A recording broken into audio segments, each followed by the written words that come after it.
जैसा कि पिछले एपिसोड में हमने देखा था कि सुपर जीनियस लिस्ट में किंसो का नाम ना आने के कारण काफ़ी सारे लोग उसका मजाक उड़ाने लगे होते हैं और उस पर झूठा इल्ज़ाम भी लगाने लगे होते हैं कि उसका पूरा का पूरा रेपुटेशन झूठ है। और इसी के साथ काफ़ी सारे लोग उसे हराने के लिए उससे चैलेंज भी करने लगे होते हैं और उससे चैलेंज एक्सेप्ट करने के लिए उसे काफ़ी ज़्यादा मजबूर भी लोग कर देते हैं। इसीलिए ना चाहते हुए भी किंसो को उनसे फाइट करने के लिए वहाँ पर जाना ही पड़ता है। लेकिन उसके साथ साथ उसके सभी दोस्त और उसके सभी साथी उसके साथ देने के लिए कहते हैं और उसके साथ चले जाते हैं। किंसो का वहाँ पर चले जाने के कारण सेवन सन ऑफ गॉड को काफ़ी अच्छा मौका मिल गया होता है, इसलिए वो उसका सन स्काई आइलैंड पर कब्जा करने के लिए चला जाता है। लेकिन वहाँ पर मौजूद मिंग्यू को पहले से सब कुछ पता होता है कि वैसा कुछ होने वाला है, इसलिए वो लोग वहाँ पर तैयारी करके बैठे होते हैं। तो अब एपिसोड की शुरुआत में दिखाते हैं कि सेवन सन ऑफ गॉड और उसका चमचा सन स्काई आइलैंड पर पहुँच गए होते हैं और वो लोग मिंग्यू को पूरी तरह से इग्नोर करके बाई की कुकुन को देख कर कहता तो यही वो है जिससे सभी का सभी बिस्ट इतना ज़्यादा डर रहे हैं। ये तो डीमन बिस्ट क्लान का टैबू है ना, पास्ट में जब भी इसका जन्म हुआ करता था वो लोग इसे मार दिया करते थे, लेकिन मुझे लगा नहीं था कि ये अभी तक सर्वाइव कर जाएगी।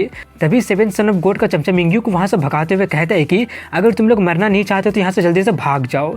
जैसे वो बंदा ये बात अपना पूरा करता ही है कि तभी वो उसे एक पंच मारकर फेंक देती है, जो देखकर सेवन सन ऑफ गॉड काफ़ी ज़्यादा शॉक्ड हो जाता है और उसे बिल्कुल भी यकीन होता ही नहीं है। वहीं पर उसका चमचा खुद को संभालते हुए काफ़ी गुस्से में उस पर चिल्लाने लगा होता है। इसके जवाब में मिंग्यू कहती है लगता है कि तुम लोग और जीना नहीं चाहते हो, इसलिए यहाँ पर मरने के लिए चले आए हो। तुम्हें क्या लगा था कि 18 सन ऑफ गॉड अगर यहाँ पर नहीं रहेगा तो तुम लोग आकर यहाँ पर कुछ भी कर सकोगे। उसका बात को पूरा करते हुए गाँव का भाई कहता है कि 18 सन ऑफ गॉड को पहले से पता था कि तुम लोग यहाँ पर जरूर आओगे और तुम लोग आ भी चुके हो। ये सुनकर सेवन सन ऑफ गॉड थोड़ा सा और शॉक्ड हो जाता है क्योंकि उससे लगा नहीं था कि किंसो को पता चल जाएगा।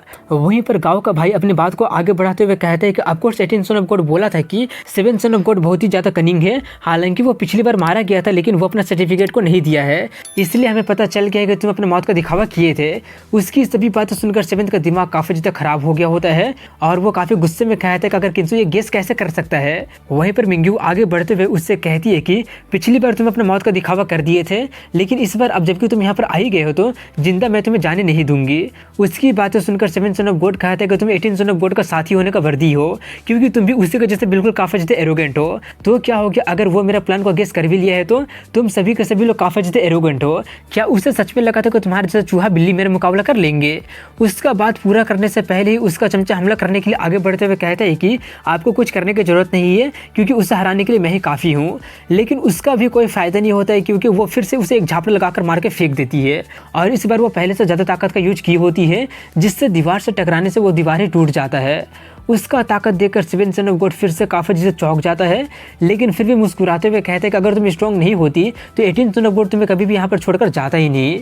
ये बोलकर वो उस पर हमला करते हुए अपने बात को पूरा करते हुए कहता है कि लेकिन ये काफ़ी दुख की बात है कि मैं already realm of true people में पहुँच गया हूँ, इसलिए तुम चाहे कितने स्ट्रॉन्ग क्यों ना हो मुझे तुम हरा नहीं पाओगी। ये बोलकर वो उस पर अटैक कर देता है। उसका अटैक को मिंग्यू काफ़ी आसानी से काउंटर कर देती है और वो उसका पावर देखकर फिर से उसका काफ़ी ज़्यादा फटने लगा होता है और उसका पीछे हटने से पहले वो उसका हाथ बर्बाद कर देती है। लेकिन जल्दी से वो पीछे हटते हुए काफ़ी हैरानी से कहने लगा होता है कि ये तो गॉड किंग रिलम में है, आखिर ये पॉसिबल कैसे हो सकता है। गॉड किंग रिलम के बारे में सुनकर उसका चमचा भी काफ़ी ज़्यादा हैरान रह जाता है और हैरानी से कहने लगा होता है कि आखिर ये पॉसिबल कैसे हो सकता है, ये तो पॉसिबल हो ही नहीं सकता है, युवा सेक्टर में ज़्यादा गॉड किंग है ही नहीं। सेवन सन ऑफ गॉड को अभी भी विश्वास नहीं हो रहा होता है और वो अभी भी अविश्वास से पूछ रहा होता है कि आखिर तुम कौन हो और इतना कम एज में तुम गॉड किंग रिलम में कैसे पहुँच गई हो। इसके जवाब में मिंग्यू कहते हैं कि शॉक्ड हो गए हो। गाँव का भाई कहता मुझे पता था कि तुम्हारा चेहरे का एक्सप्रेशन बिल्कुल ऐसा ही होगा। 18 सन ऑफ गॉड तुमसे ये कहने के लिए कहा था कि क्या तुम शॉक्ड हो गए हो। उसकी सभी बातें सुनकर सेवन सन ऑफ गॉड काफ़ी ज़्यादा गुस्सा हो गया होता है और चिल्लाते हुए कहने लगा होता है कि डैम इट, हमेशा ये मैं होता हूँ जो कि सबको अपने इशारों पर नचाता हूँ, लेकिन ये पहली बार है कि मैं 18 सन ऑफ गॉड के इशारों पर नाच गया हूँ। तभी मिंग्यू अटैक करने के लिए आगे बढ़ते हुए कहती है कि जो कुछ कहना था वो सब कुछ कहा जा चुका है, अब सेवन सन ऑफ गॉड तुम मरने के लिए तैयार हो जाओ। ये बोलकर वो उस पर अटैक कर देती है, लेकिन वो मरने से पहले चिल्लाते हुए उससे पूछता है कि मरने से पहले क्या तुम मुझे ये बता सकती हो कि तुम गॉड किंग रिलम में कैसे पहुँच गई हो। इसका जवाब देते हुए वो कहती है गॉड किंग रिलम पहुंचाने का कारण है 18 सन ऑफ गॉड का ब्लेसिंग, मेरे मास्टर का कंपैरिजन में तुम कुछ हो ही नहीं। उसकी सभी बातें सुनकर सेवेंथ अभी भी काफ़ी ज़्यादा हैरानी से कह रहा होता है कि नहीं ये इम्पॉसिबल है, यहाँ तक कि ग्रेट एम्परर भी आसानी से ये नहीं कर सकता है, लेकिन वो ऐसा कैसे कर चुका है। जैसे वो अपना ये बात पूरा करते हैं कि मिंग्यू उसका काम तमाम कर देती है। वो सब देखकर उसका चमचा काफ़ी ज़्यादा डर गया होता है, लेकिन अब वो भाग नहीं पा रहा होता है। तभी मिंग्यू उसके तरफ बढ़ते हुए कहती है कि अब तुम्हारी बारी आ गई है। ये सुनकर उसका और ज़्यादा फटने लगा होता है। गाँव का भाई उससे कहते हैं 18 सन ऑफ गॉड कहा था कि तुम तुम सबसे वर्स्ट हो, सेवन सन ऑफ गॉड से भी। उनकी सभी बातें सुनकर उसका चमचा हार मान लिया होता है और उनसे कहता है कि इससे पहले मैं मरूं, मैं चाहता हूं कि तुम लोग 18 सन ऑफ गॉड को एक मैसेज पहुंचा देना कि ये दुनिया अनसर्टन है और यहाँ पर कुछ भी हो सकता है और सभी लोग यहाँ पर ब्लैक हॉर्स है, इसलिए उससे ज़्यादा एरोगेंट नहीं होना चाहिए। उसकी बातें सुनकर मिंगी उसे बंदी बनाते हुए कहते हैं कि मरना इतना आसान नहीं है, 18 सन ऑफ गॉड तुम्हें जिंदा पकड़ने के लिए कहा है। ये बोलकर वो उसे पकड़ लेती है। इसके बाद अगले समय इमोर्टल प्लेटफॉर्म के सीन को दिखाते हैं जहाँ पर 18 सन ऑफ गॉड और उसके सभी लोग मिलकर उनके सभी लोगों को धूल चटा दिए होते हैं और पीट पीट कर कह रहे होते हैं कि आखिर 18 सन ऑफ गॉड को लुक डाउन करने का आखिर तुम्हारी हिम्मत कैसे हो गया है, मैं तो तुम लोगों को जैसा 10 लोगों को आराम से पीट सकता हूँ। दूसरी तरफ में 8th भी एक बंदे को पीटते हुए उसे 18 सन ऑफ गॉड को मास्टर कहने के लिए कहती है। दूर से वो सब देखकर मेयर 6 सन ऑफ गॉड से कहती है कि मुझे लगा नहीं था कि 18 सन ऑफ गॉड के पास इतना ज़्यादा ताकत होगा। काफ़ी सारे सन ऑफ गॉड और ऑर्डिनरी डिसाइपल उसके साथ आ गए हैं, तो इसका मतलब ये है कि सेक्ट में उसका रेपुटेशन अनराइवल है। 6 सन ऑफ गॉड कहता है मुझे नहीं लगता कि ये दिन आसानी से ख़त्म होने वाला है। इसके जवाब में वो कहती है कि आपका माइंड तो और ज़्यादा मैच्योर हो गया है। ऑफकोर्स आज का दिन इतनी आसानी से ख़त्म नहीं होगा क्योंकि इस इवेंट का असली मास्टरमाइंड को अभी रिवील होना बाकी है। उसकी सभी बातें सुनकर 6 सन ऑफ गॉड उससे कहता है कि क्या 18 सन ऑफ गॉड में तुम्हारा कॉन्फिडेंस उतना ज़्यादा है? अगर फ्यूचर में मुझे या फिर 18 सन ऑफ गॉड का मरना होगा तो तुम किसे चुनोगी मरने के लिए? इसके जवाब में वो कहते हैं कि ज़्यादा चिंता मत करो, तुम नहीं मरोगे।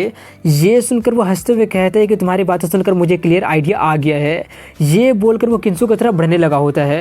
वहीं पर किंसू को दिखाते हैं जहाँ पर 17 उससे कह रहा होता है कि ये सभी के सभी लोग bunch of good for nothing है और ये सभी लोग ऐसे पिट गए हैं। किंसू कहता है कि अभी हमने बड़ी मछली को नहीं पकड़ा है, इसलिए जल्दबाजी करने की जरूरत नहीं है। तभी वहाँ पर 6 सन ऑफ गॉड उसके पास जाकर अपना सन ऑफ गॉड का सर्टिफिकेट उसे दे देता है। उसका इस बर्ताव से किंसू थोड़ा सा चौंक जाता है और पूछता है लेकिन क्यों? इसके जवाब में वो कहता है कि मैं झाओली सन ऑफ एम्परर के कंपटीशन से विड्रॉ करता हूँ। ऑफकोर्स इसका ये मतलब नहीं है कि मैं तुमसे डर गया हूँ, मैं बस सिर्फ पूरा का पूरा कॉन्टिनेंट घूमकर एक्सपीरियंस को गेन करने जा रहा हूँ। मैं साउदर्न रीजन, नॉर्थर्न प्लेन और वेस्टर्न डेजर्ट के काफ़ी सारे पावरफुल लोगों को चैलेंज करने जा रहा हूँ और जब अगली बार हम लोग मिलेंगे तो तुम मुझसे हार चुके होगे। ये बोलकर वो वहाँ से चला जाता है। उसे जाता देखकर किंसू सोचता है कि आखिर वो रिट्रीट करना कब से सीख लिया है। तभी उसकी नज़र मियर पर जाती है जिससे देखकर वो सोचता है जरूर इसके पीछे उसका कुछ लेना देना होगा। इतना सोचकर वो एक बंदे को पकड़कर उससे पूछने लगा होता है कि जल्दी से मुझे बताओ कि किसने तुम्हें मुझे प्रोवोक करने के लिए कहा था। वो बंदा काफ़ी मुश्किलों से कहता है कि किसी ने नहीं, बल्कि मैं सिंपली तुम्हें पसंद नहीं करता हूँ। ये सुनकर 17 सन ऑफ गॉड उसे और ज़्यादा डराते हुए कहता है कि फालतू का बकवास करना बंद करो, तुम इतना ज़्यादा कमज़ोर और पिटीफुल हो। अगर तुम्हें कोई इंस्ट्रक्ट ना भी किया हो और अगर तुम्हें काफ़ी ज़्यादा हिम्मत भी दे दिया जाए फिर भी तुम उससे चैलेंज करने की हिम्मत नहीं कर सकते हो। किंतु उससे कहता है कि अगर तुम बकना शुरू नहीं करोगे तो मैं तुम्हारा गर्दन तोड़ दूंगा। ये सुनकर वो बंदा काफ़ी ज़्यादा डर जाता है और बताने के लिए तैयार हो जाता है, लेकिन उसका कुछ कहने से पहले ही उसके चेहरे पे लाल मार्क अपीयर हो जाता है और वो बंदा ब्लास्ट हो जाता है, जो देखकर किंसू काफ़ी ज़्यादा हैरान रह जाता है। वहीं पर वो देखकर 17 सन ऑफ गॉड काफ़ी ज़्यादा हैरानी से कहने लगा होता है कि ये तो एक कर्स है और इसी के साथ वहाँ पर जितने भी लोग मौजूद होते हैं उन सभी लोगों के साथ वैसे ही होने लगा होता है। तभी वहाँ पर गेट कीपर आकर कहता है कि ये तो वेस्टर्न डिजर्ट का मैजिक मार्कर है। उसे वहाँ पर देखकर किंसू सोचता है कि गेट कीपर सिर्फ क्रिटिकल मोमेंट पर ही अपीयर होता है। लगता है कि ये सिचुएशन जितना मैंने सोचा था उससे काफ़ी ज़्यादा खतरनाक निकला है। वहीं पर गेट कीपर की बातें सुनकर मियर कहती है कि दूसरे ग्रेट रीजन के लोग भी परेशानी खड़े करने के लिए आ गए हैं। लगता है कि ये काफ़ी ज़्यादा मज़ेदार होने वाला है। अब सिर्फ ये देखना है कि 18 सन ऑफ गॉड और कितने दिनों तक जिंदा रह सकता है। दूसरी तरफ में किंसू उससे पूछता है कि आपको पता है कि ये सब क्या है। वो बताते हैं कि इन सभी लोगों को बॉडी में डिमोनिक मार्कर से कवर कर दिया गया है और ये लोग कर्स कर दिए गए हैं। ये मेथड वेस्टर्न डिजर्ट से आया है और ये एम्प्टी सेक्ट से रिलेटेड है। एम्प्टी सेक्ट के बारे में सुनकर 17 काफ़ी ज़्यादा हैरानी से कहने लगा होते हैं कि एम्प्टी सेक्ट तो वेस्टर्न डिजर्ट का नंबर 1 पावर हाउस है। वेस्टर्न डिजर्ट ईस्टर्न बैरन से अलग है और वेस्टर्न डिजर्ट का एब्सोल्यूट कंट्रोलर एम्प्टी सेक्ट एक फॉर्मिडेबल एंटिटी है। वहीं पर बाकी लोगों को दिखाते हैं जहाँ पर बाकी के लोग भी ब्लास्ट होकर मरना शुरू हो जाते हैं और तभी वहाँ पर एक फॉर्मेशन एक्टिवेट होकर किंसू को उसमें कैद कर लेता है, जो देखकर गेट कीपर काफ़ी ज़्यादा चौंक जाता है और हैरानी से उससे जल्दी से उसे बचाने के लिए जाने लगता है। लेकिन जैसे वो उस फॉर्मेशन को छूता है वो उसी को कैद कर लेता है, जिससे गेट कीपर समझ जाता है कि वो फॉर्मेशन उसी से डील करने के लिए वहाँ पर लाया गया था और वो उसके जाल में फंस गया है। वो देखकर किंसू को उसकी चिंता होने लगी होती है। गेट कीपर उससे शांत करते हुए कहता, ज़्यादा चिंता मत करो, मुझे इसे ब्रेक करने में थोड़ा सा टाइम लग सकता है, लेकिन इससे ये पता चल गया है कि वो लोग क्लियरली तुमसे डील करना चाहते हैं, इसलिए संभल के रहना। और यही कहने के साथ यहीं पर इस एपिसोड की एंडिंग हो जाती है। तो कैसा लगा वीडियो कमेंट सेक्शन में जरूर बताएं। मिलता हूँ कल अगले वीडियो में, तब तक के लिए हैव अ गुड डे।